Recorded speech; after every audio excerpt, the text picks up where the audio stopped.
Okay, welcome everyone to tutorial 5.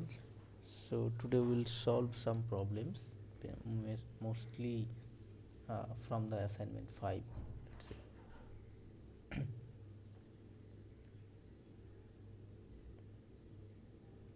So the first question in the assignment 5 is explain all the symmetries present in the graphene and how can we make graphene topological, right?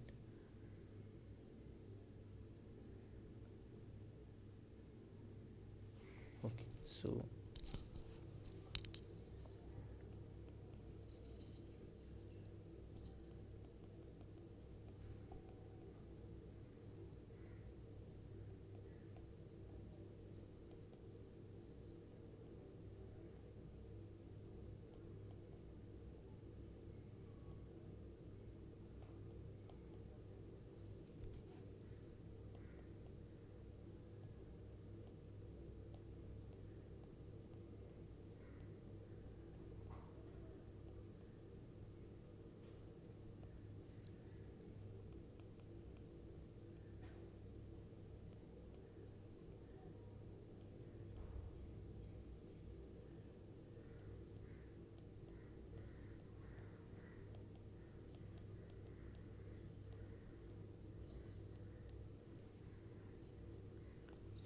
this is the first question.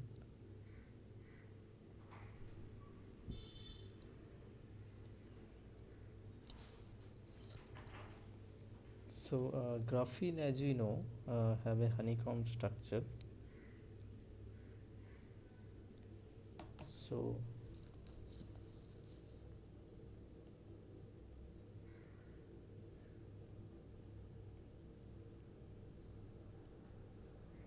and this gets repeated and so on, right? So we have a unit cell something like this.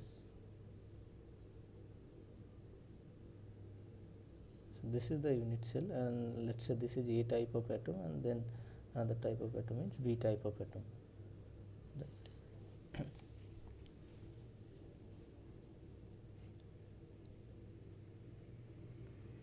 So if we start from the very basic symmetry, which is lattice translation symmetry, which is true for any system actually. If you take any bulk system, meaning it is periodic infinite system, uh, all the crystalline materials are lattice translation symmetries, right? Only then you can assign a unit cell and then keep repeating those unit cell to get the full system. So the first thing is, let's say, lattice translation symmetry, which is there in any crystalline materials.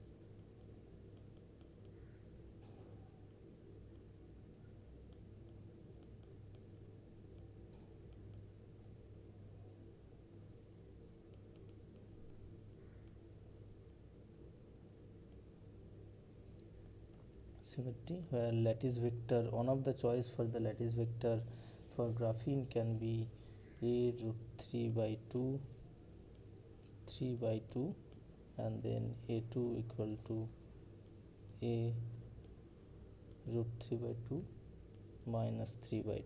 Okay, so this is one of the choice, and using this these lattice vector, in general we can call it n1 a1 plus n2 a2, where n1 and n2 belongs to some integer, right? So using this lattice vector, we can go to any point in the bulk graphene system, right? So this is the most basic symmetry for any periodic crystalline system that we have.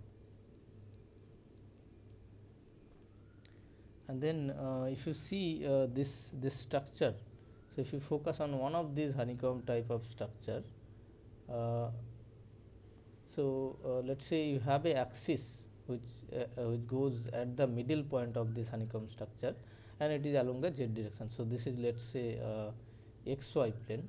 Graphene lies in the xy plane. Now you have a z axis, which is out of the this page, let's say. And so if you rotate the whole structure of this honeycomb, I mean honeycomb lattice, uh, by let's say six-fold rotation basically. So C6 is equivalent to six-fold rotation.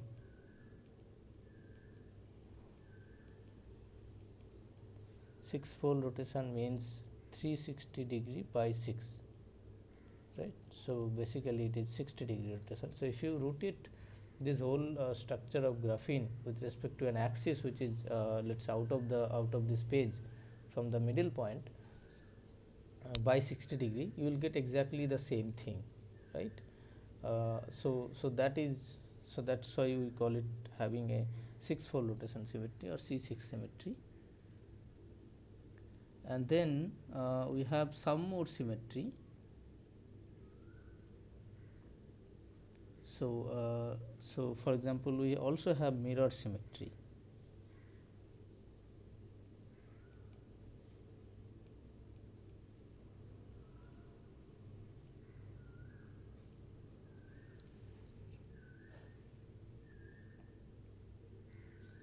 So mirror symmetry meaning, so we have many graphene lattice like this.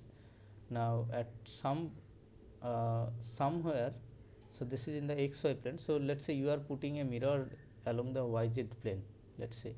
So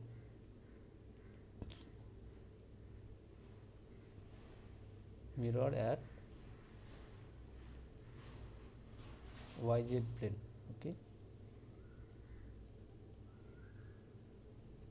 yz plane.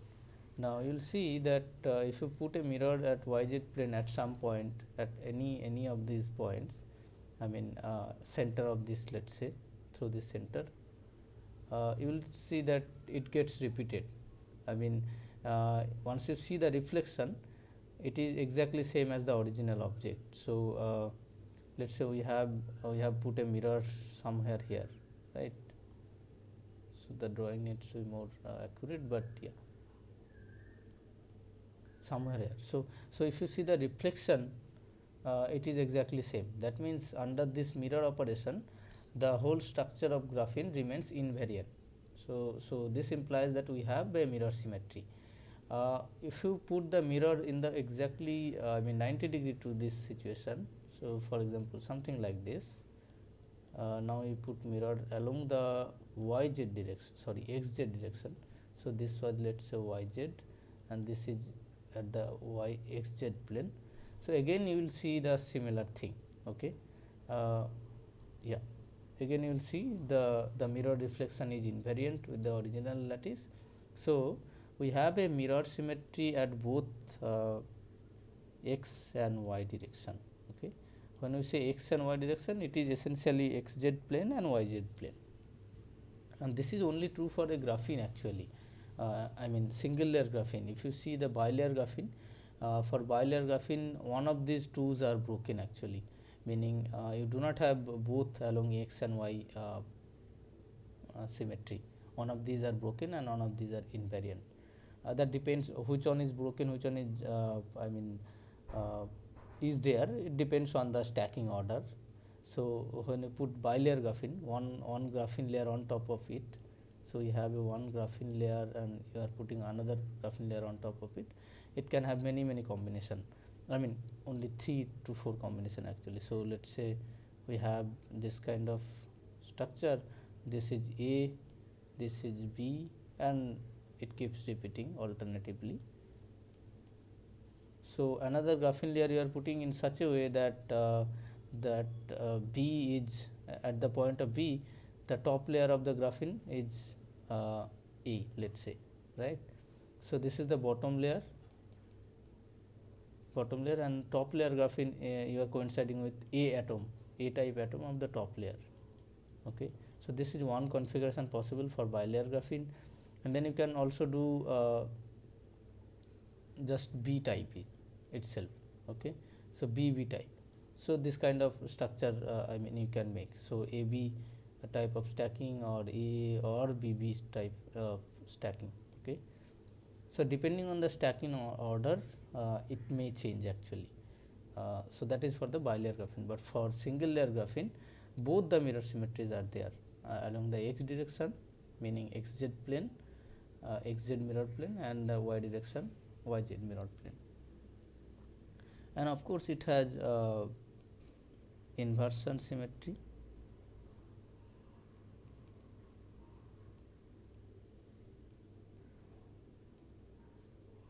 Inversion symmetry. So basically r goes to minus r. Inversion operation simply means, so if you are at the center of the hexagon, now if you, let's say, go to this and this minus r, so let's say you have a b and a b, right?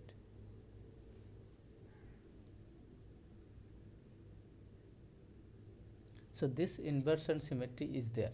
So what this inversion symmetry really means is that you can swap the sublattices, a and b sublattices, you can swap, and as long as you can swap, meaning they have a similar energy or the same energy, actually not similar even, the same energy contribution from both the a sublattice and b sublattice, you have inversion symmetry actually. So this essentially means swapping a and b sublattice gives me same lattice or energy eigenvalues. In terms of energy, you can think of like this. So how do we break this inversion symmetry? So inversion symmetry essentially physically, or I mean in more technical term, it is basically the sublattice symmetries are there, a and b type of sublattice symmetries are there. So one of the ways to break inversion symmetry is to then just break the sublattice symmetry, meaning I have this kind of structure, E type and B type atom. So I introduce some potential at these A and B type of atom which are different. So let's say I am introducing some potential or energy at delta 1 at A type of atom and delta 2 at B type of atom, right? So then the Hamiltonian actually becomes, so here it is delta 1, let's say, and then this is usual, I mean qx minus I qy and so on, and then Vf, h bar Vf, whatever we call it. So yeah, h bar Vf and qx plus I qy and then delta 2. So these presence of this delta 1 and delta 2 actually breaks inversion symmetry or the sublattice symmetry, because so these are A and these are B type atom. Now at A there is some kind of potential of delta 1 which is not equal to delta 2. That means you are breaking sublattice symmetry and hence the inversion symmetry. So if you plot this kind of Hamiltonian, so in pristine graphene, if you plot low energy Hamiltonian, something like this will be there, right? So absolutely linear kind of band dispersion. So this is the energy, this is the Q or K, whatever. Now if you plot this Hamiltonian, then you will get something like this. So you will get gapped graphene. So there is a gap, and this is essentially because of broken sublattice symmetry, or in other words broken inversion symmetry. And then of course another symmetry is 5. 5 is time reversal symmetry.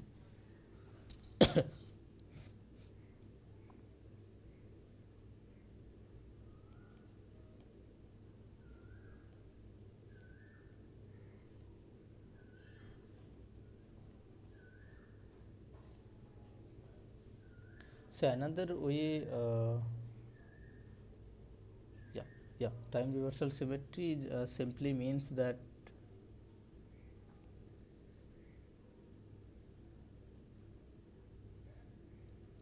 so we have so time reversal symmetry operator is given by I sigma y k.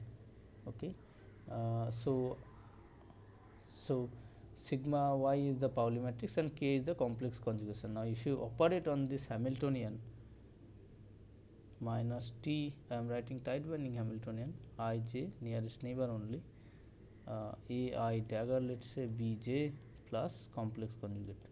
So if you operate this operator, so t h t dagger, you will get same h. Okay, so h of k, it will be h of minus k.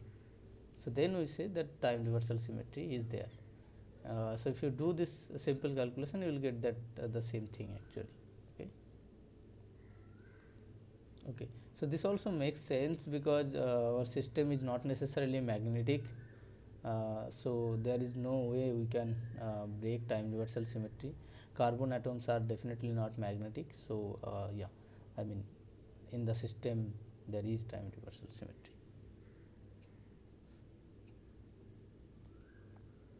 And then these are different. The next few symmetries are redundant in a sense that all the previous symmetries actually determines this symmetry, but still we can call valley symmetry.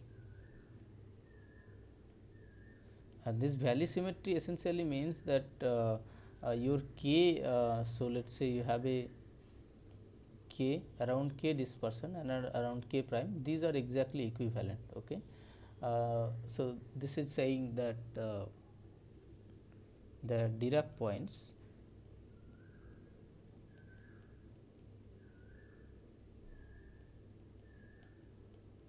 k and k prime are degenerate.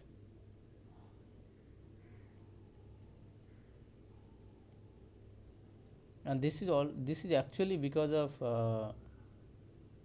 sorry, this is actually because of due to the both the presence of TRS and SIS. SIS means spatial inversion symmetry or simply inversion symmetry. Okay, so if you break one of these symmetries, or actually specifically the TRS, meaning time reversal symmetry, you will get that valley are polarized, and then you do not have this valley symmetry, so they are not at the same energy. This case, when the valley of k, let's say, so let's say this is at some energy, and then this is at another energy, so this is, let's say, k and k prime.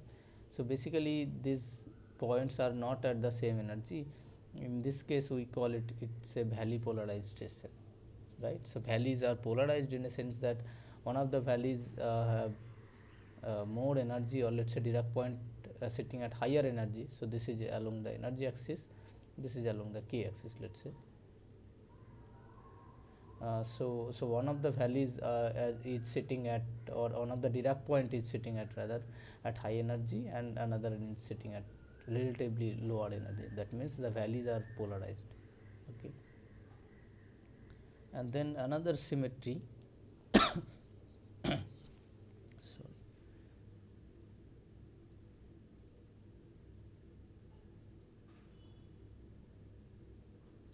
sublattice symmetry or chiral symmetry, let's say. So chiral, or we can more easily call it particle hole symmetry.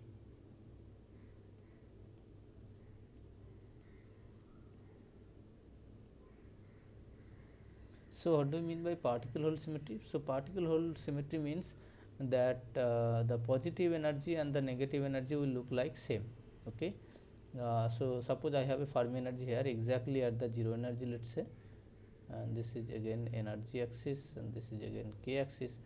So the dispersion of this electronic bands and dispersion of this whole bands, meaning above the Fermi energy and below the Fermi energy, if they are same, okay, then we call it, we have a particle hole symmetry in the system.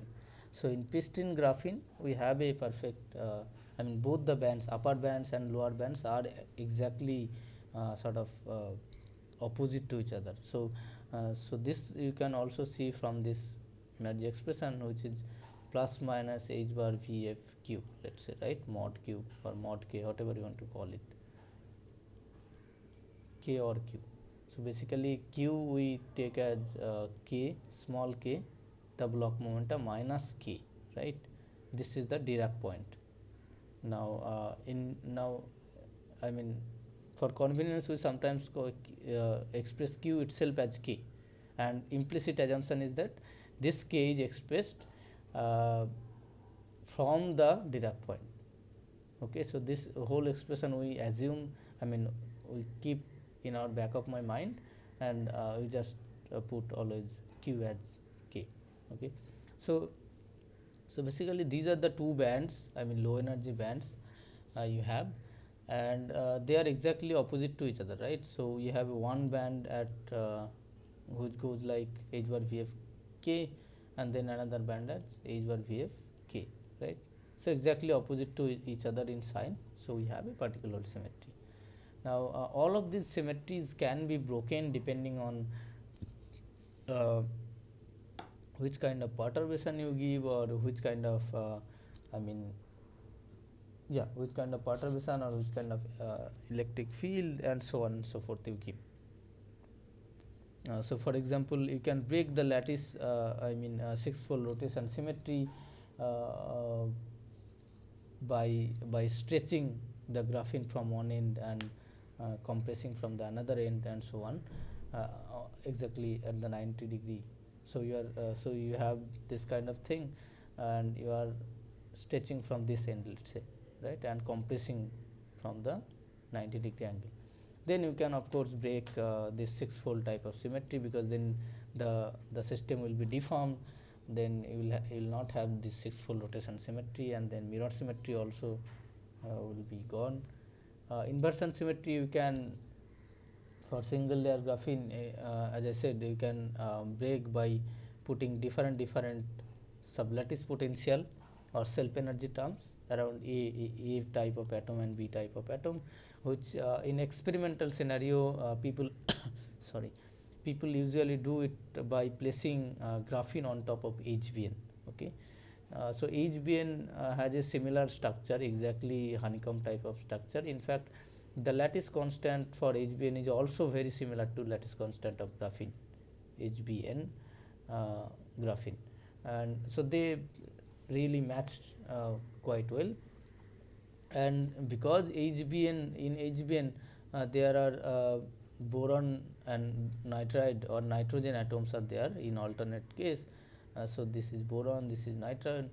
So obviously there are different self energy or different sublattice type of energy. So here there is some energy, and in nitrogen there is some different energy. Once you place them, I mean you have a HBN, and on top of it we have a graphene like system, then automatically A type and B type of atom for the graphene experiences different potential. So inversion symmetry is broken. Okay, time reversal symmetry you can break. The simplest way is definitely the magnetic field. I mean you apply magnetic field, so the whole system's time reversal symmetry is broken. But another I mean uh, interesting ways to break time reversal symmetry is to introduce Haldane model, right? So Haldane considered next nearest neighbor hopping with complex hopping parameter, right? So this was, of course, Haldane's model was purely from a theoretical perspective, just to understand how we can make graphene topological. I mean, I break time reversal symmetry and so on, so that we have a topological graphene where uh, uh, there will be quantum anomalous Hall effect or anomalous Hall effect, and the formation of edge state along the edge of the physical edge of the sample. Okay, so that is of course I mean theoretical way of doing it, but yeah, I mean you can apply magnetic field, or you can put graphene in proximity with some magnetic material actually. Okay, so here we usually put graphene on top of HBN, but people also put graphene in proximity with many magnetic material. For example, one of the magnetic material that people put is graphene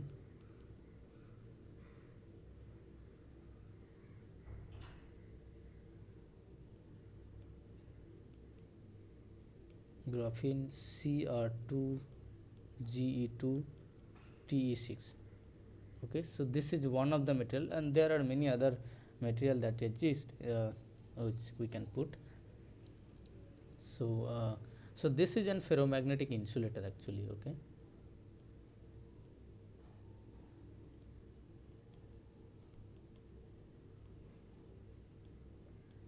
so this is an ferromagnetic insulator, and once you put these together, they have a, I mean, they have a hybridization, magnetic proximity effect, and so on.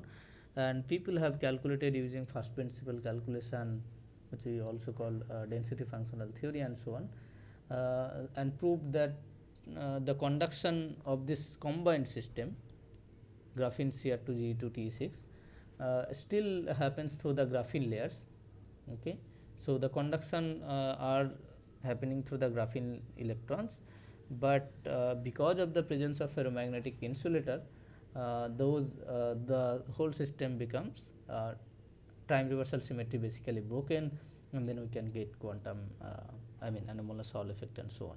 Okay, so that's how we can break time reversal symmetry from an experimental perspective. You put with in close contact with some magnetic material. Again, valley symmetry, once you break time reversal symmetry, valley symmetry is automatically broken, because these two values k and k prime are related by time reversal symmetry. So if you break time reversal symmetry, automatically the valley symmetry is also broken. Okay, particle hole symmetry you can break. Again, you break valley symmetry, or yeah, so that is one way definitely.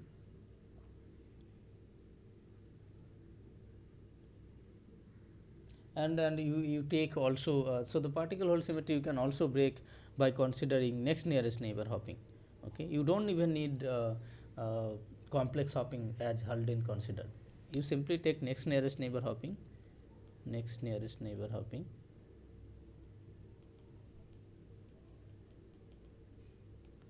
the valley symmetry is broken, or the particle hole symmetry is actually broken.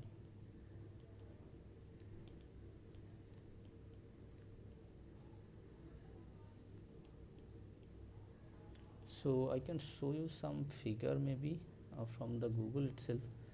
So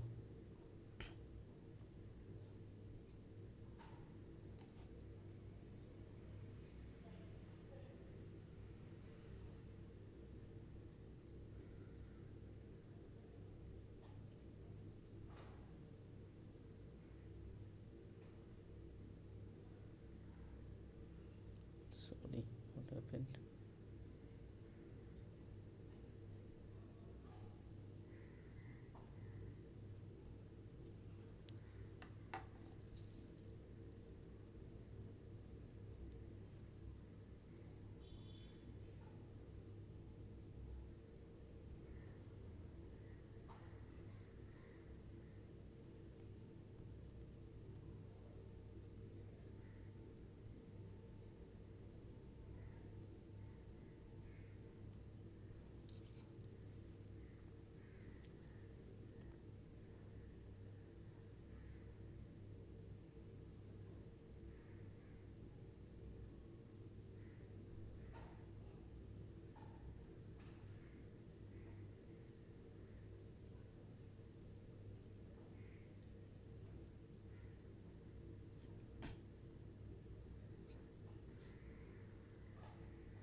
Yeah, so if you see this equation 2.1, you see that there is a t prime along with the t, conventional t, where t prime is basically the next nearest neighbor hopping. And what do we mean by next nearest neighbor?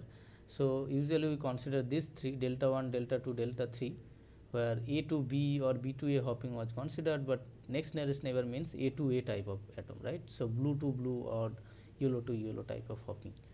And once we consider this thing, I mean next nearest neighbor hopping, then we have a band structure something like this. Look at figure 2, right? So the first I mean, so if you see the Dirac points, so Dirac points, and if you see below Dirac points, so this is the zero energy. Sorry, yeah. So the upper bands are more sort of goes up to 12.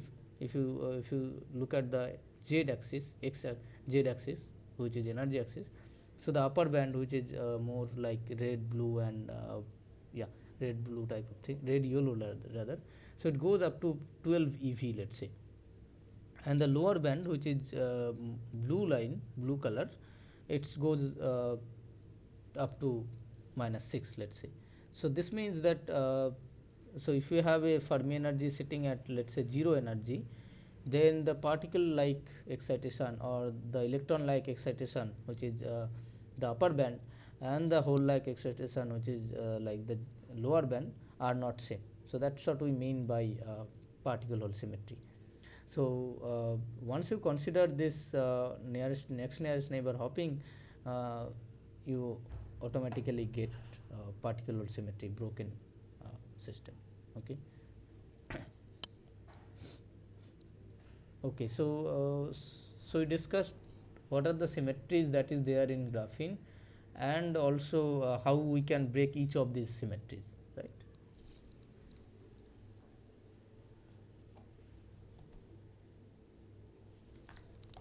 Okay, so the next question: calculate the Berry curvature at chart number for graphene. Argue why does chart number vanish? Okay,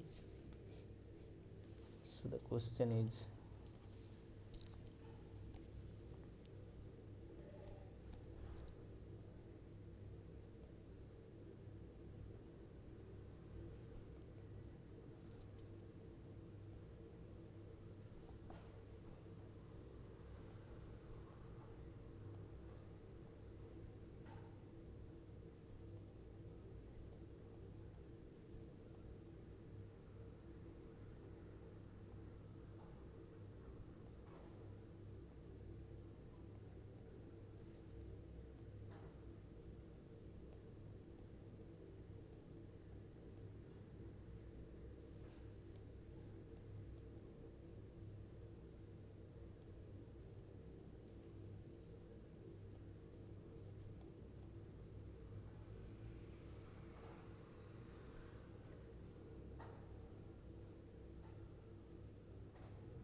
okay. Uh,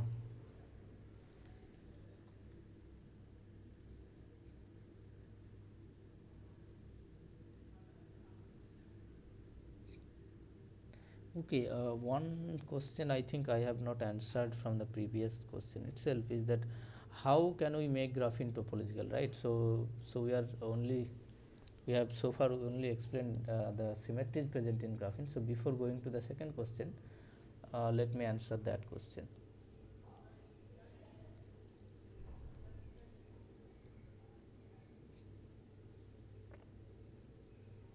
Okay, so the second question is how we can make graphene topological, right? So topological means there is finite chart number, and chart number is expressed as 1 over 2 pi uh, integration over k space d to k, and then the Berry curvature omega z of which is a function of kx and ky, right? So this is the chart number expression, and if the chart number is not equal to 0, then we call it topological or non-trivial states or non-trivial graphene.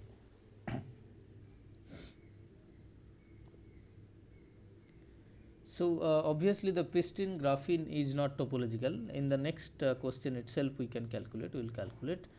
So to make graphene topological, we must break certain symmetries actually, which will essentially open up a gap at the Dirac points, and also introduce a non-zero chart number. So the first and the most important, or I mean the you can say that this is the important, I mean, so if we can think of only chart number, then this is what we need to break. is that you need to break time reversal symmetry in the system. Okay, so break time reversal symmetry.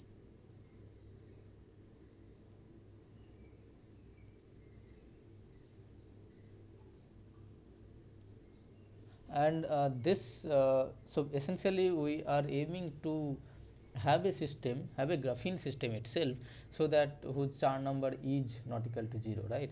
So essentially the question boils down to then or the insights that we get is that in presence of time reversal symmetry this Chern number is 0, right? And this we can see easily because this omega z or omega itself. So in general, let's say I am writing, sorry, omega, which is curl of A. So this is gradient of K, let's say curl of AK is the Berry connection. So gradient of K, curl means U of K, I del K, U of K, right? So this is the expression of Berry curvature. Now if you examine it, what happens to the time reversal symmetry once you operate time reversal symmetry on this. So let's say T is the time reversal operator, you apply or rather let me write this way. So we have a omega expression which is a function of K in general, which includes Kx, Ky, even Kz for a 3D system. Under time reversal symmetry it goes as minus of omega minus K. Okay.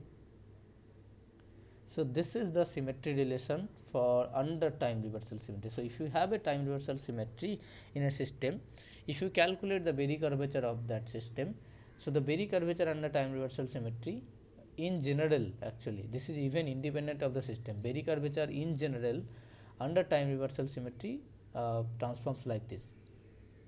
Okay. So what this essentially means, how this tells us that Chern number will be 0 for time reversal symmetric system. So for that we again write the Chern number expression 1 by 2 pi integration over K omega z in our case and K. This K includes Kx and Ky, K vector. Okay. So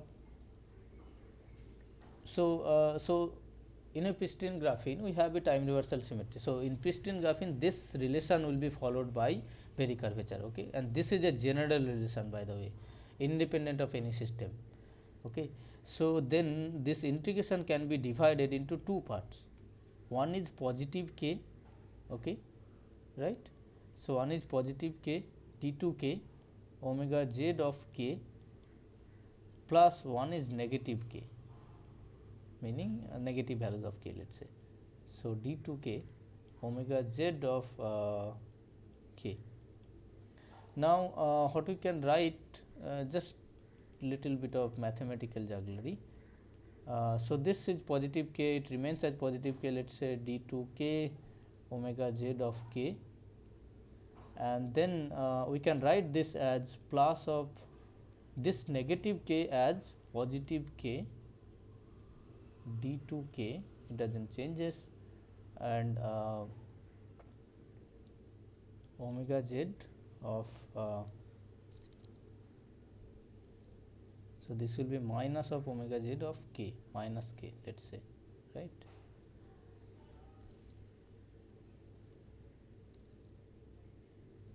Or rather, yeah, that will be the case actually. Okay. So what really so what I have done is that we have a integration over the full Brillouin zone. Whenever we do this kind of K space integration, it is over the full Brillouin zone, right? And over the Brillouin zone you have both positive K and negative K. This is true for any system actually, for graphene also, for any other system. So the simplest way to think, just to go back to our square lattice. So the Brillouin zone for square lattice was something like this, minus pi by a to plus pi by a somewhere at 0, and then again plus pi by a for y axis to minus pi by a. So this is 0 middle, and then pi by a, right? So yeah, so these are minus pi by 2a, this one is minus pi by 2a, and this one is pi by 2a for x. So we can always divide the positive positive K points and negative K points, and what I have done is that we have separated out the positive k points, I mean integral over the positive k points and integral over the negative k points. Now integral over the negative k points, this part will just give me, so this will be negative k points. So essentially we are having, so this is not true actually, so essentially this is negative k point, second part, right. So we can write this as omega z of k. So this part is essentially omega z of minus k, right. So this is over negative k point. So this omega z of minus k is nothing but minus of omega z k. So minus of omega z k, okay. And then of course we converted it to positive k, because minus k we have already taken into account. And this d2k doesn't change sign, because it is effectively something like k square, right, kx ky. So both changes sign, so overall positive. So from this expression itself, you see that you have the same quantity, positive k, positive half of the Brillouin zone, integration over the omega z of k, and then there is a negative sign. This negative sign will come here, and then so effectively it becomes minus of omega z of k. So this says that it is 0. Okay. So in general we can say that any time reversal symmetric system, for any time reversal symmetric system, Chern number will be 0. That doesn't mean that the system is not topological. Okay. There are a lot of I mean there are many ways that we can sort of characterize the topological nature or topological properties of a material. So one of the most prominent way is that Chern number. One of the most I mean studied, let's say, also topological property is the Chern number. Okay. So for Chern number only you need to break time reversal symmetry. So there are other topological index, other topological kind of system, which is, let's say, Z2 topological invariants, which are defined for a topological system which doesn't break time reversal symmetry. So so you need to be careful here that time reversal symmetric system doesn't necessarily mean that it will always be topological, I mean non-topological. It depends on which topological index or which topological characterization we are talking about. In terms of Chern number, of course, we need to break time reversal symmetry in general, and so for the graphene also. Okay. Okay. So so making graphene topological means you need to break time reversal symmetry, and then of course Chern number will also be some finite number.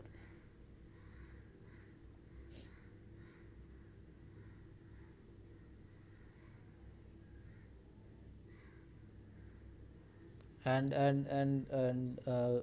so the Haldane model is sort of a canonical example of making graphene topological by introducing complex hopping parameter, and that complex hopping terms essentially actually breaks the time reversal symmetry in the system. So Chern number is non-zero and so on.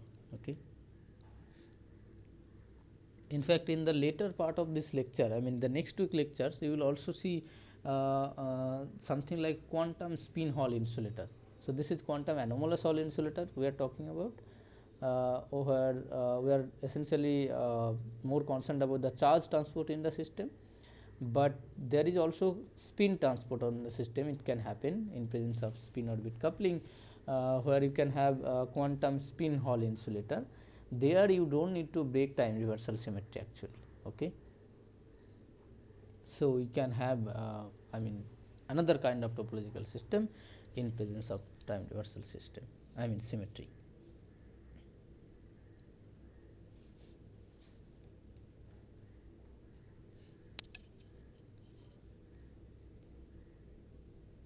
Okay. So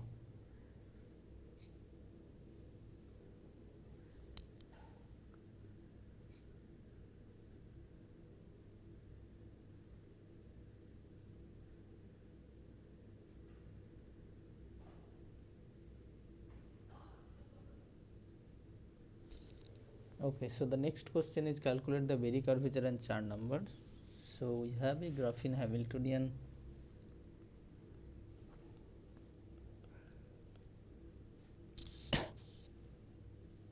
something like Vf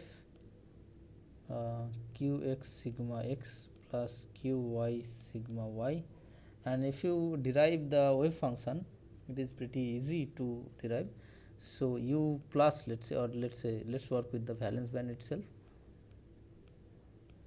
So u minus, which is for the energy minus Vf of mod q. So you have a wave function something like 1 by root 2 1 minus e to the power I theta.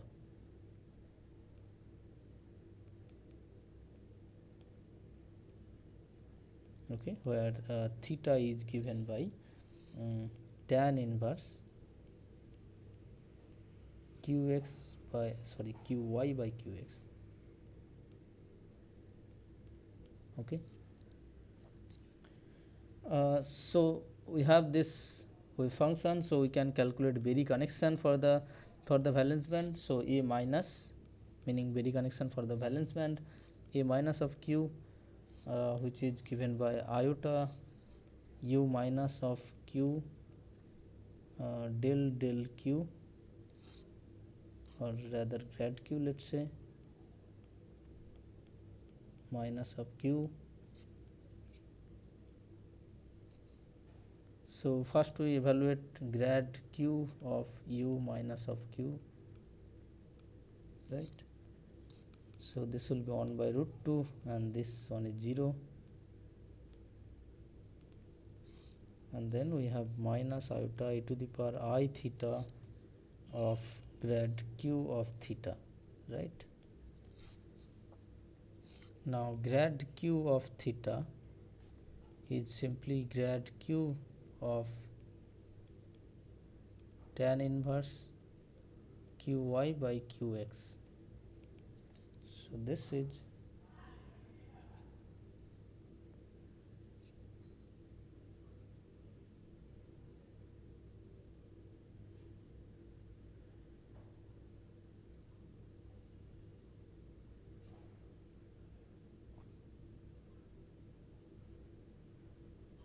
yeah.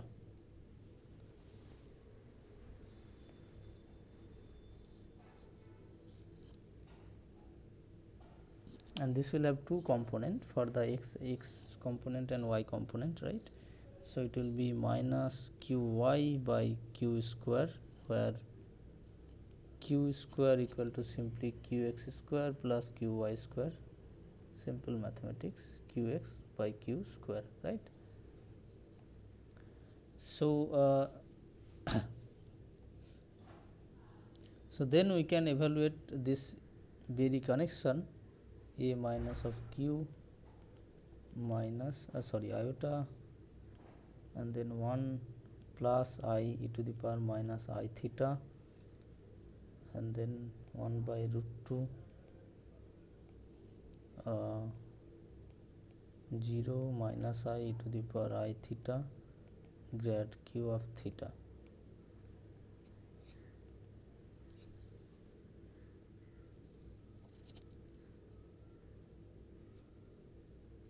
Okay.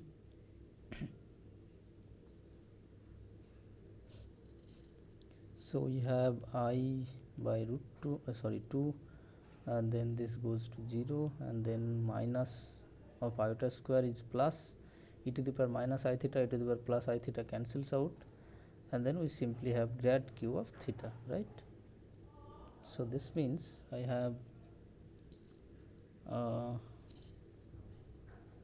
just a second.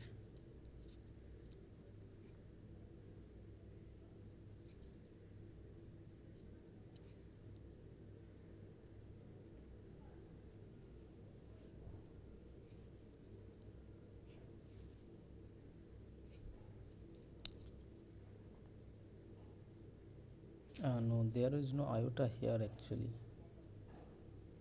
right? So there is no iota here. Yeah. So so then this iota and this minus iota makes it simply plus 1.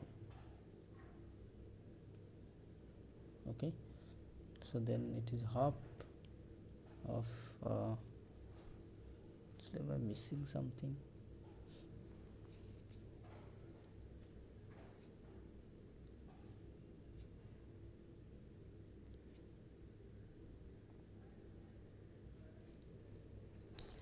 So I had an iota extra and then there was a negative sign, so let me, yeah, so this part is given by iota 1 by 2, 1 times 0 is 0, so this negative and negative positive iota e to the power I theta e to the power minus I theta and then grad q of theta, right? Okay, so this makes it minus half of grad q theta, which is half of qy by q square minus qx by q square. So these are the two component, meaning so this is for the definitely valence band. So then for the valence band x component of the Berry connection, I don't need any vector anymore, x component of the Berry connection is qy by 2q square and y component of the Berry connection for the valence band is simply minus qx by 2q square.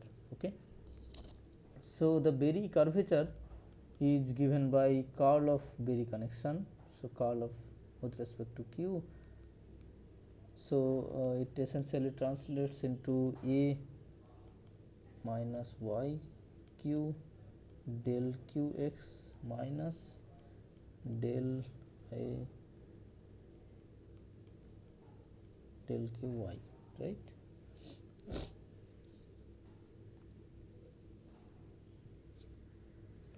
Now if you just do the simple derivative, you will get it like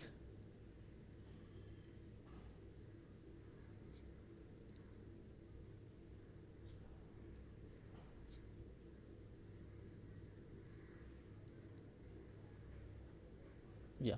So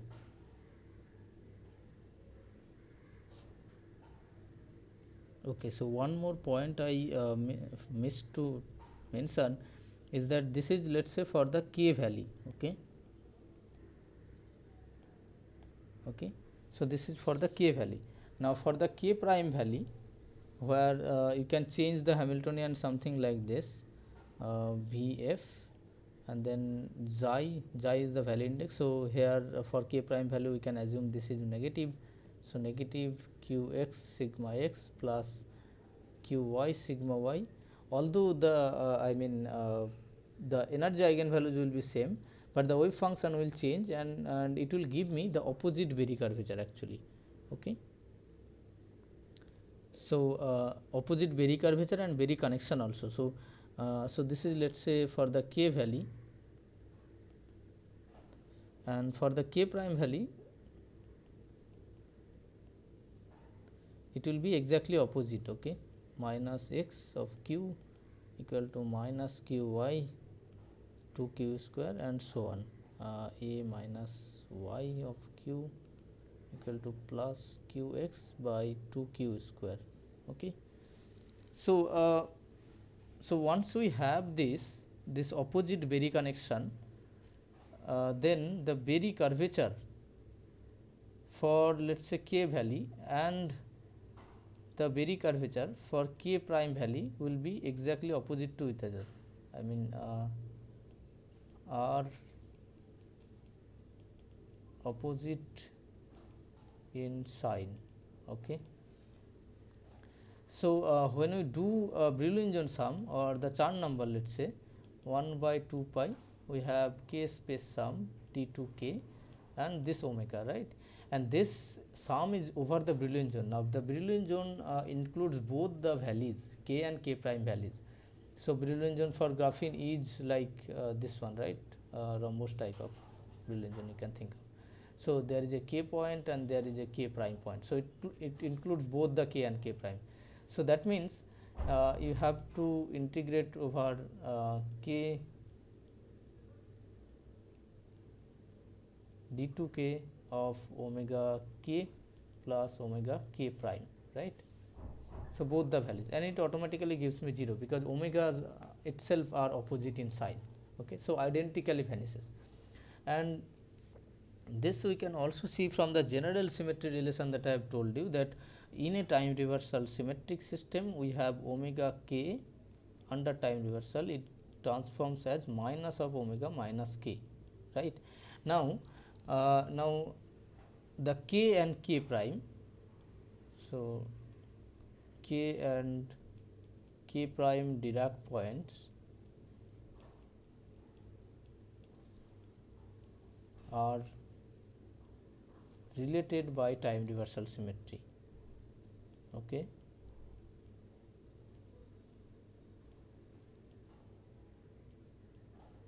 how do we see this? We can see this, you have a k Hamiltonian around k point, you have a Hamiltonian, you operate time reversal symmetry, you get around the k prime actually. Okay, so this is even at the Hamiltonian level. So so basically k and k prime Dirac points are related by time reversal symmetry, and if we have time reversal symmetry, this automatically tells that this k, I mean the omega of k, and at I mean for the k value and omega of the k prime value will be related by a minus sign. So this also tells that why Char number should vanish, because they cancel out each other actually. Okay.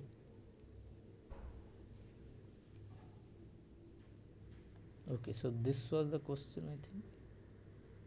Yeah, yeah. So argument is this, that time reversal symmetry is there in the system, so Char number vanishes. And more I mean, yeah, the more interesting point is that their two values are related by time reversal symmetry.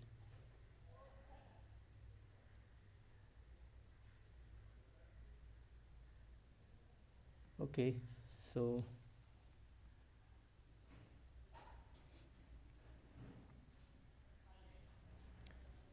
what is the third question?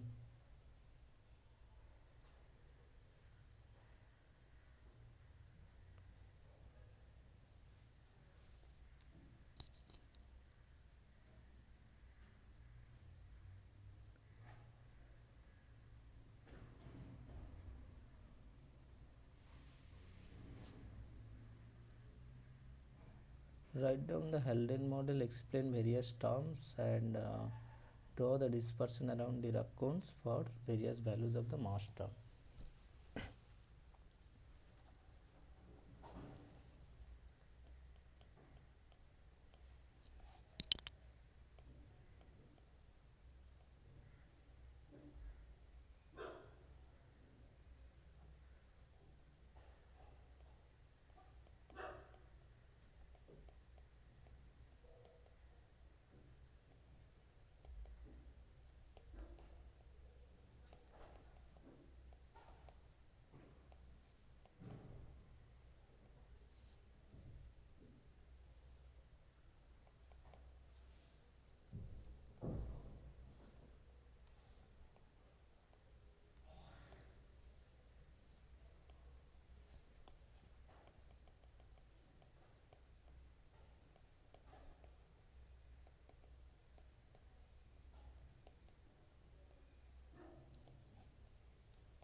Yeah.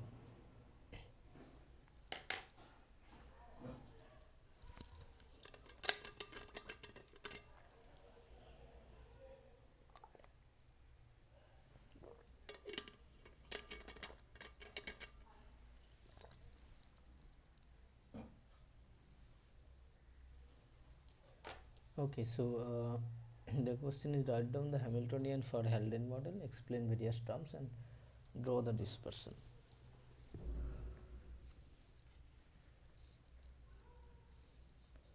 So the Haldane model Hamiltonian is so minus t nearest neighbor ai dagger bj plus complex conjugate, and then t2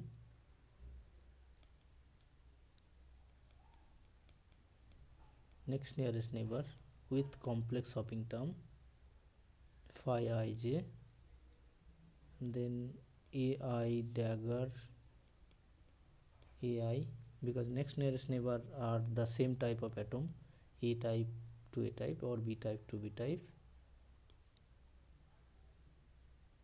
or j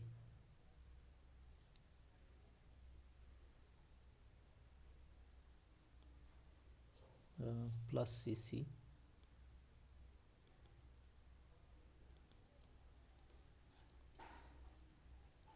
plus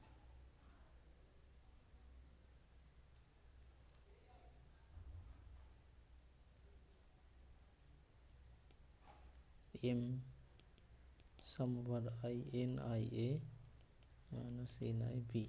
Okay, so n I a and n I b is nothing but the I mean the number operator. Basically it's like a I dagger a I. Okay, this kind of term n I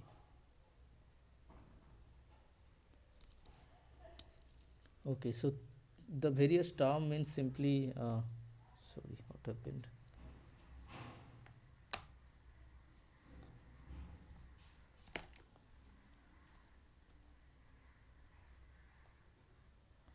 Just a second, it got freezed.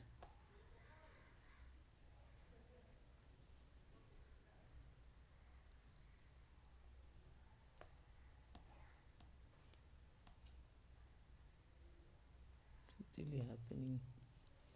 Okay, so the T is nearest neighbor hopping.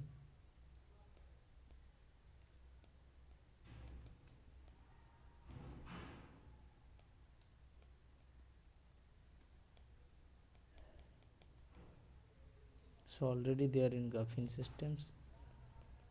T2 is complex hopping, complex next nearest neighbor hopping.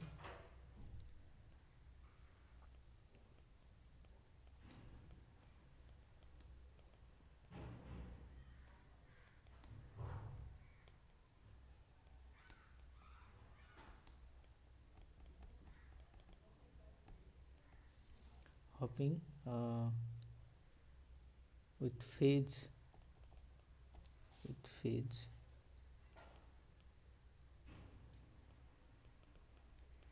equal to plus minus phi, which breaks. So this term breaks actually.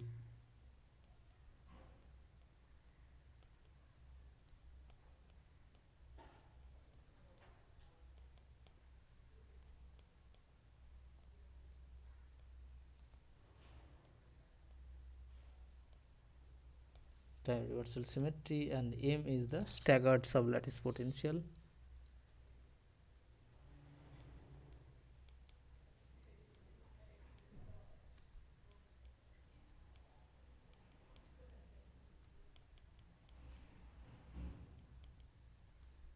Which breaks inversion symmetry.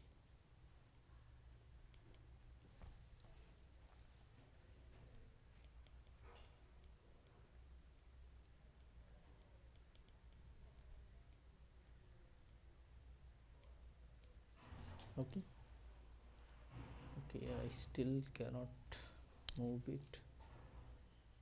So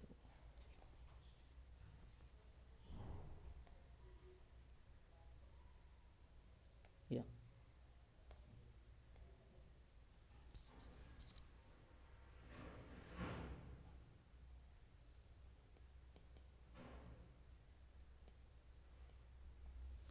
okay.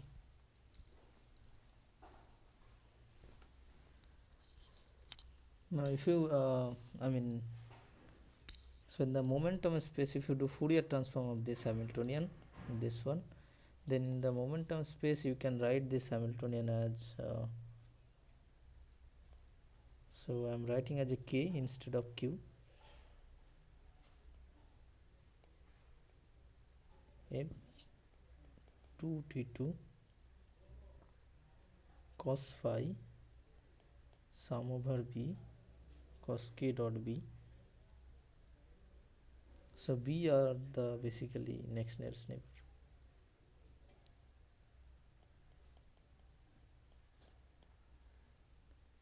F of k, f star of k, and this is minus m plus 2t2 cos phi sum over b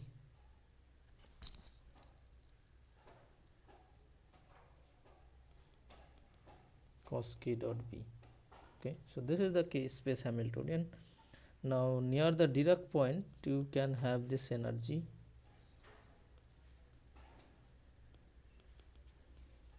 near Dirac point. So this is tight binding, of course. Once you take the approximation around Dirac point, keep terms up to linear in B, then around Dirac point you will have energy expression as, now I am using Q. Now Q equal to K, small k block momentum minus Dirac point positions, is approximately it will be plus minus.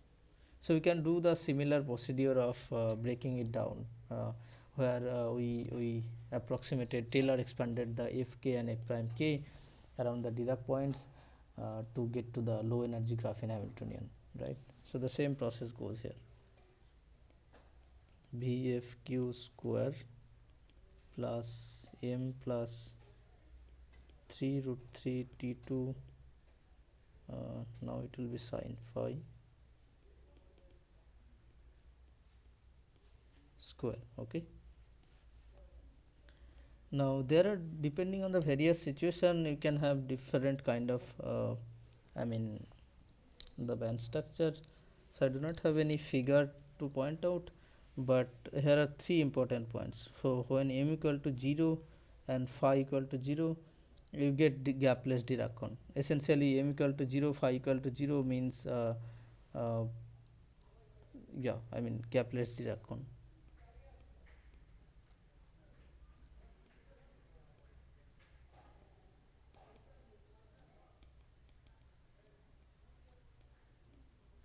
So when m equal to 0, there is no sublattice potential, so there is no gap. Okay, m equal to 0, phi not equal to 0, gap opens due to gap opens due to t2 sine phi, and this you can see from this expression itself, right? So so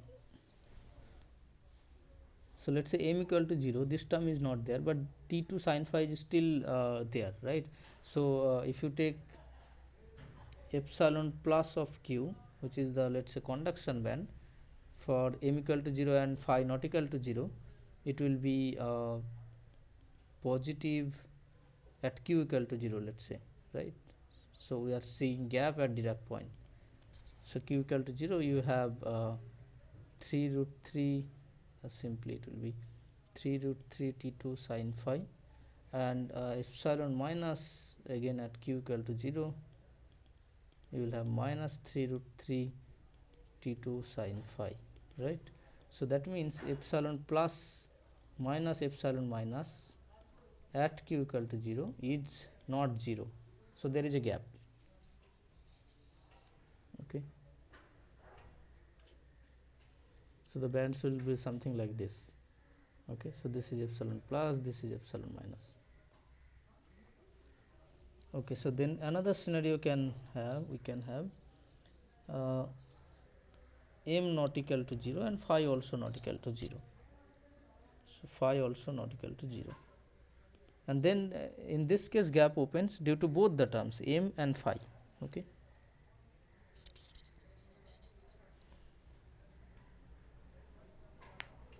Okay.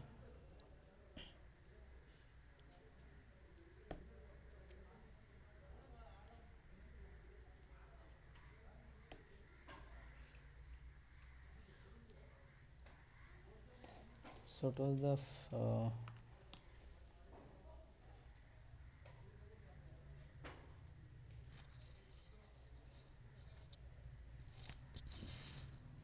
so the fourth question is discuss how the complex second neighbor hopping helps in obtaining anomalous quantum Hall effect in Haldane model.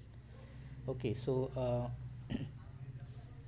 once you consider complex hopping and then you let's say derive sorry yeah so once you considered complex hopping and derive the wave function and so on, then you derive the Bery curvature and Chern number. So 4.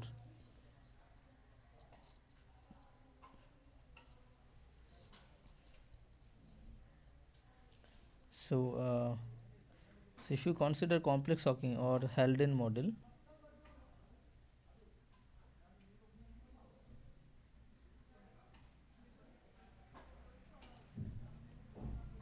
and then compute the Chern number, or let's say simply Chern number.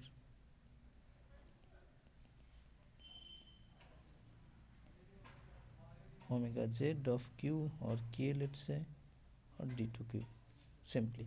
So if you calculate this, you will get some Chern number, generally plus minus 1. So the system is non-trivial or topological, and you will get quantized anomalous Hall conductivity or quantized anomalous Hall effect actually. Okay, and the explanation is the following. Once you introduce the complex hopping parameter, next nearest hopping parameter, you explicitly break the time universal symmetry of the system. So once you break the time universal symmetry, there can be Chern number. So the Chern number essentially means that the system is non-trivial or topological. So there is a formation of aid state. Okay. So you are calculating this Chern number via the bulk bands, right? So this you are calculating via the bulk bands. What do you mean by bulk bands? Is that you have taken a periodic system, right, infinite system along both x and y direction, and that's why you can do the Fourier transform. You come to the k space and you calculate Chern number in the k space, right? So that is for the bulk system. You have a system infinite which is periodic, let's say, in more technical terms. uh, so you are calculating Chern number in the bulk or the from the bulk properties. So you need bulk Hamiltonian, bulk wave function and so on, and then you are saying there is a formation of aid state which is due to which there is a development of quantum anomalous Hall insulator phase in the graphene. Okay, so whenever this Chern number not equal to 0, so the development of quantum anomalous Hall insulator. So there are few terms. So why quantum? So once you there is a transverse conductivity or Hall conductivity uh, which is given by E square by h bar sum over n. N is the bands, and then omega is the Bery curvature, let's say. So d2k or d2q, I'm just flipping, using k or q, but essentially same if you keep things in mind, that q equal to k minus k. Okay, so this sigma xy takes the form of c e square by h. Okay, so when you have Chern number equal to plus 1, let's say, you have conductivity which is quantized in units of E square by h. However, the important point is that you have not applied any external magnetic field here, right? Like the quantum anomalous effect that we considered. We had a 2D free electron gas, and then we applied magnetic field, high magnetic field, Landau level quantization was there, and so on. And then there is a development of the, quantum Hall insulator state, where the Hall conductivity are quantized, right. Here you do not apply any magnetic field, still you get quantized conductivity. That's why the term anomalous. It is anomalous because you have not applied magnetic field, you just broke the time reversal symmetry of the system and you get a quantized conductivity. So this is the anomaly, you don't need magnetic field. Okay. Uh, and of course Hall, because we have a quantized Hall conductivity. Insulator, because the bulk is insulating. So this is where things get interesting, that bulk is insulating. We have a dispersion something like this, and Fermi energy lies somewhere here. So you have a insulator, right. So there is so this is no metal. So you have insulator, still you have finite conductivity. Typically we do not consider that insulators are conducting, but this is conducting. Okay. And why does it conduct? Because there is a formation of 8 states. So although we talk in terms of periodic system, infinite system, but physical systems are actually finite, right. It is not infinite. So you have a physical system like this, and once you enter the quantum anomalous Hall insulator state, there is a formation of edge state, something like this. Along the edge there is a channels which can conduct electricity, or which can, which conducts electricity. But throughout this bulk area, in the middle portion of the sample, it is insulating. There is no current that is going in this region, okay, yellow shaded region, but the current is primarily going through the edge of the sample. Okay. So there is a formation of edge channels.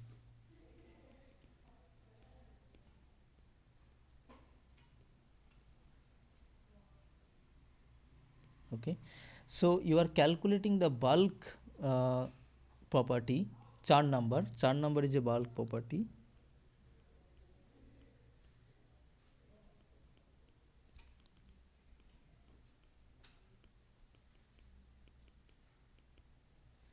And if the Chern number C not equal to 0, you are saying that conducting edge channel exists.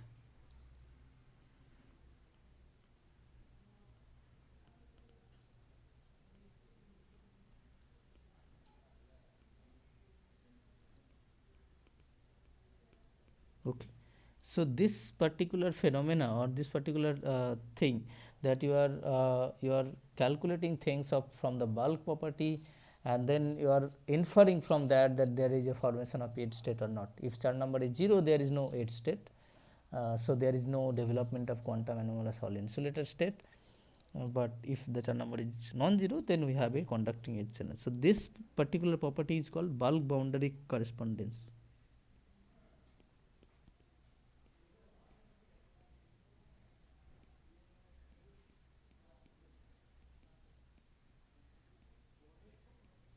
So there is a correspondence between the bulk and boundary.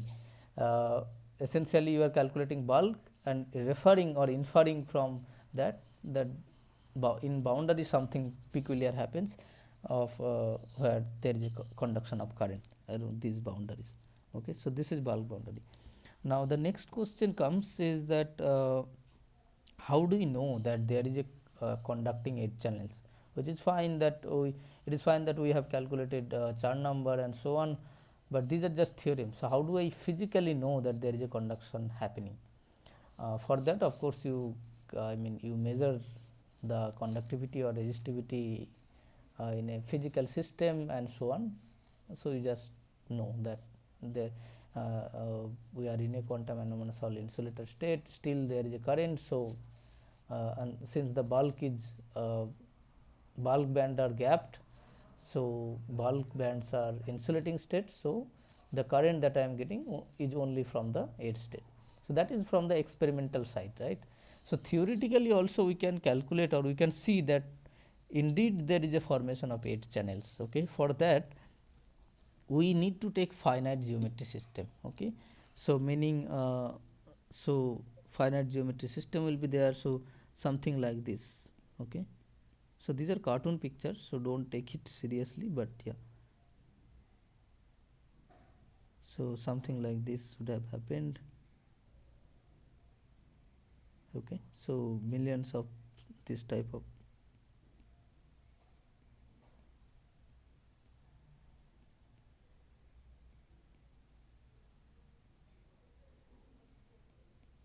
something like this goes on. Okay, so you can assume that this is infinite.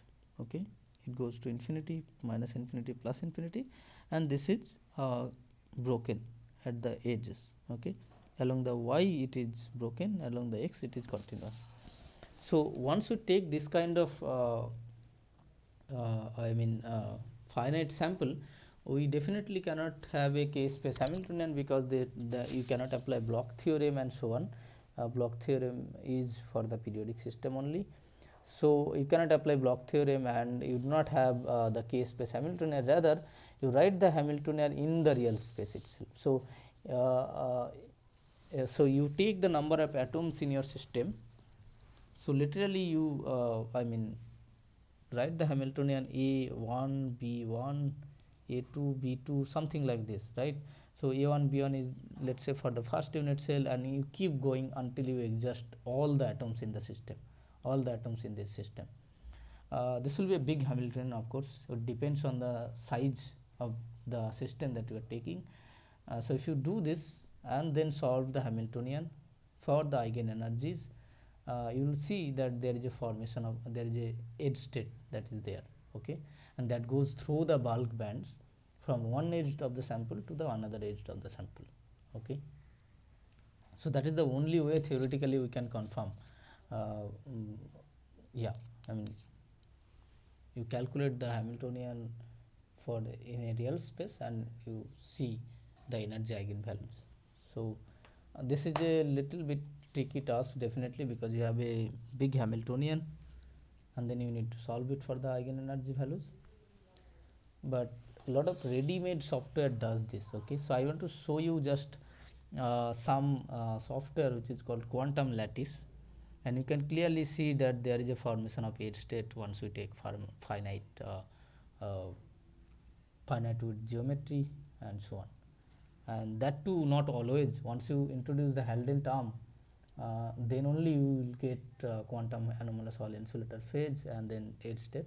Otherwise you will not get. It is not that every edge state, I mean, you take finite geometry Hamiltonian and then you will get a edge state. No, that is not true, because then every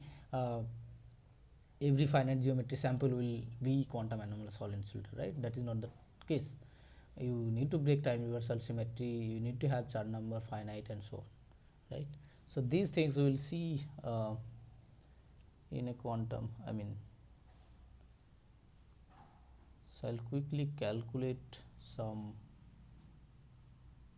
I mean, the energy eigenvalues of a finite geometry system. So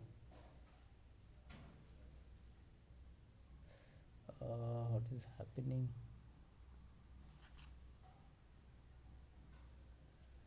Okay,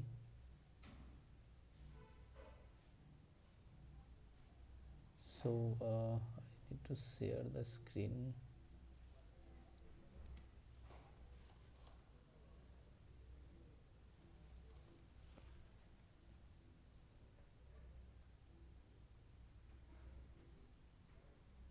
Okay, sorry.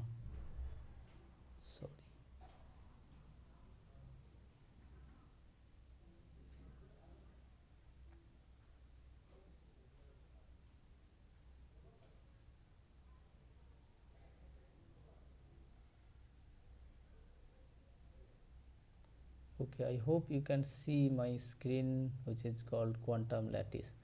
Okay, so we'll be dealing with 1D systems, because essentially we are trying to see what happens when we have a infinite system along one direction and then finite along other direction, let's say, right? Okay, so these are the different parameter you can tune. So hopping Tij hopping means the nearest neighbor hopping, which is trivial for graphene itself. And then there are a lot of terms that you can add. So all of these terms you forget, you only focus on Haldane term. Okay, or before that, let me also show sublattice imbalance term. So sublattice imbalance means it will open up gap, which we call staggered potential term, delta term, which we are discussing, or M. Okay, and you take a finite geometry, so you see the structure like this one. This is called zigzag, honeycomb zigzag, because if you see, there is a zigzag kind of structure that is forming, and it is finite along x direction, and it is sort of infinite along y direction. Okay, so it is not infinite here, but yeah, it is. So this strip is showing it is infinite along y direction. Okay, now I want to see the bands. Okay, so this is the band structure.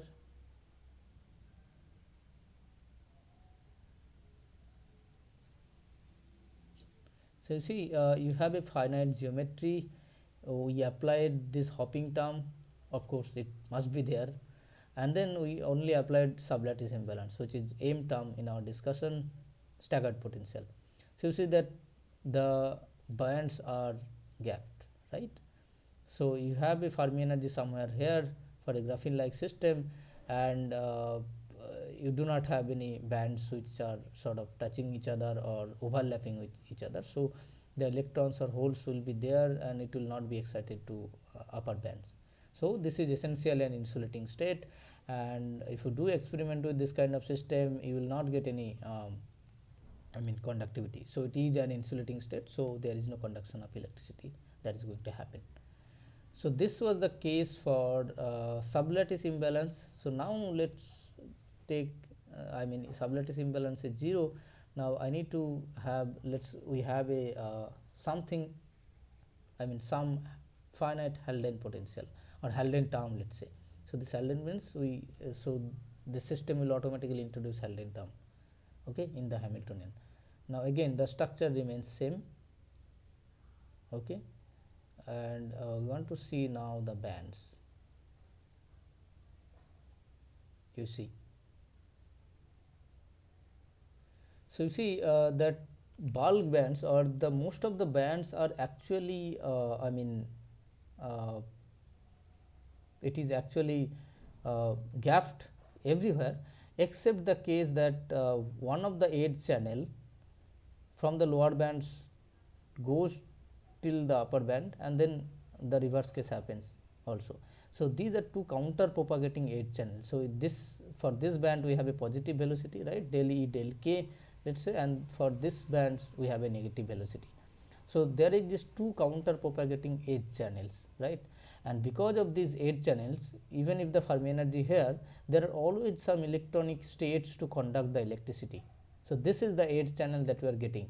Okay, so once you turn on the Haldane term, you get a edge channel, and of course from bulk bands calculation you will get finite Chern number and so on.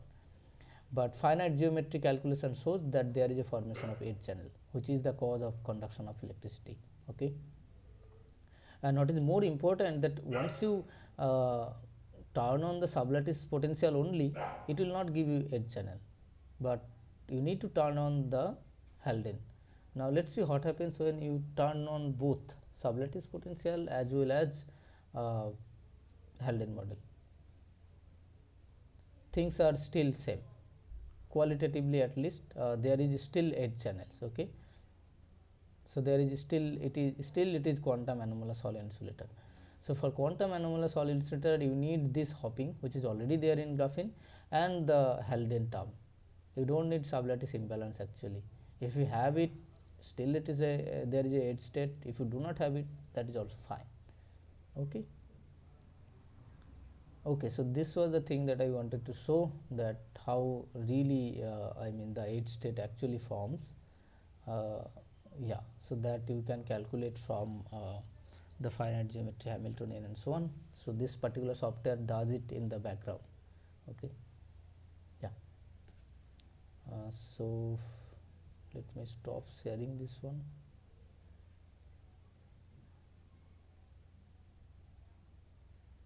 Okay.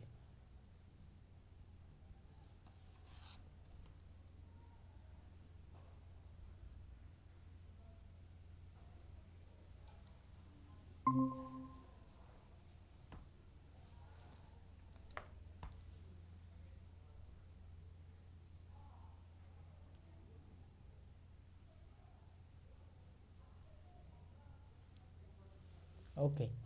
So the last question is write down the Rashba spin orbit coupling term. Sorry. What is really happening? Okay. Question 6, sorry, 5.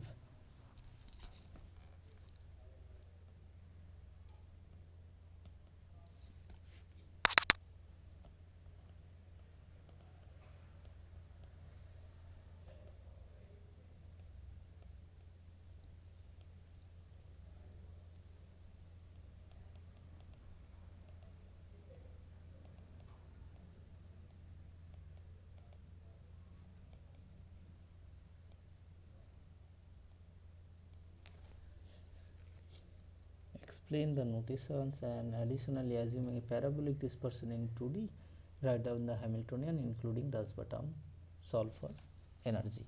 Okay, so I am not writing the whole question, but yeah. So the Rashba term is simply HR Rashba lambda r Rashba spin orbit coupling strength and then P cross sigma dot z cap. Okay. So lambda r, this becomes px sigma y minus py sigma x. Okay, so this is the Rashba term and p is the momentum, so you can think of as a h bar k. Now we have a 2D parabolic dispersion. So 2D parabolic dispersion means two dimensional free electron gas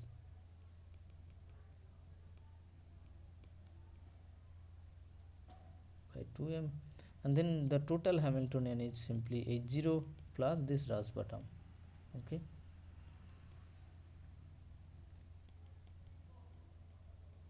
so this is the total Hamiltonian.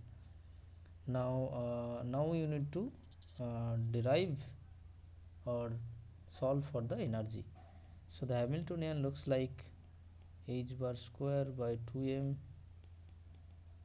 kx square plus ky square, and then so this is sigma 0, nothing is there, means sigma 0, which is 2 by 2 identity matrix, and then lambda r,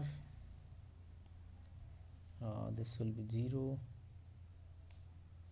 h bar lambda r minus I kx minus ky I kx minus ky 0. Okay,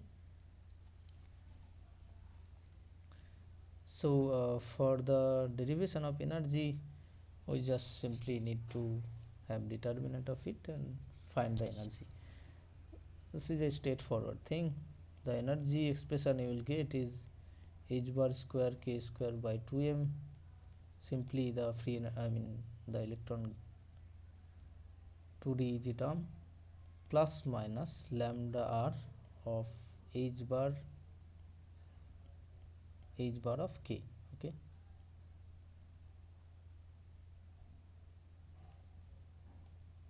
okay, so these are the two bands. So we had previously we had something like this. So this was the energy, this was the k.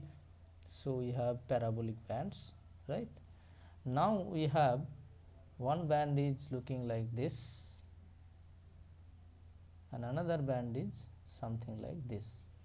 So this should be symmetric, but anyway, okay, rather I should draw with different color. So this will be energy plus, this will be black one will be energy minus.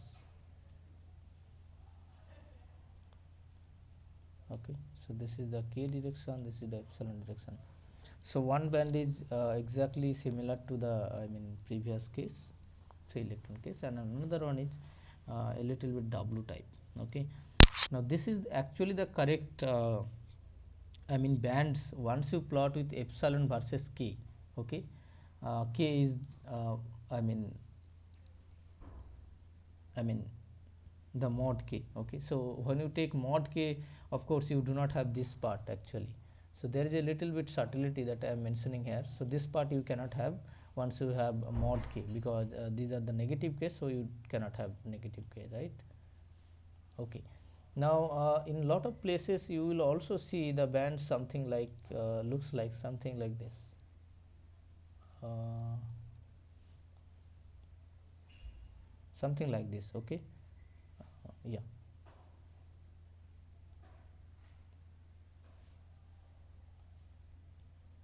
So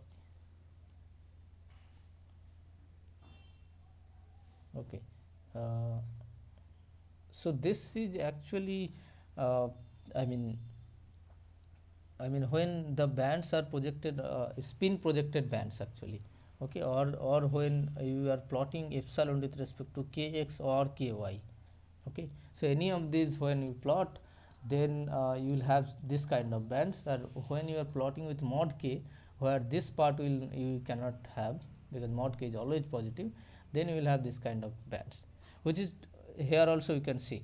Once you close the negative part, this part you close, then you can see that this one is there and this one is there, right? So this is the case, and these bands, these bands are also in spin projected. So if this is, let's say, plus up bands and this is, let's say, down, then it will be down bands. Okay, so once you project the spin matrix, spin expectation, you calculate the spin expectation value, you will see that along this band it will be only spin off, so you will get expectation value of something like h bar by 2, and for this band you will get minus h bar by 2, and so on. And this thing, so basically you have a spin orbit coupling, so there is a split between spin up and down bands, right? So at a particular point of k equal to 0, they matches, they touches each other, but then at all other points you have a spin split band. So spin up goes here, spin down goes here, so they are split by this amount of energy here, they are split by this amount of energy here, and so on, right? So basically the splitting amount of energy splitting between the up and down bands are not same. So there is no splitting at all at k equal to 0, which is also time reversal invariant momenta points, trim points which we call. So k equal to 0 is a trim points, time reversal invariant momenta, and at time reversal invariant momenta points we do not have any splitting. And at all other points, depending on the which k value you are in, there is a different amount of splitting. And this is in contrast with the G-man kind of splitting, or G-man splitting, where G-man Hamiltonian is simply like you have a H0 is the 2D free electron gas Hamiltonian, and mu dot B, let's say, right? So this is the G-man term. So what this term is does is that we had free electron gas, something like this, and we'll have another term like this. Okay, so this may be up or this may be down, or the vice versa actually. Okay, so when up should be the actually lower energy, right?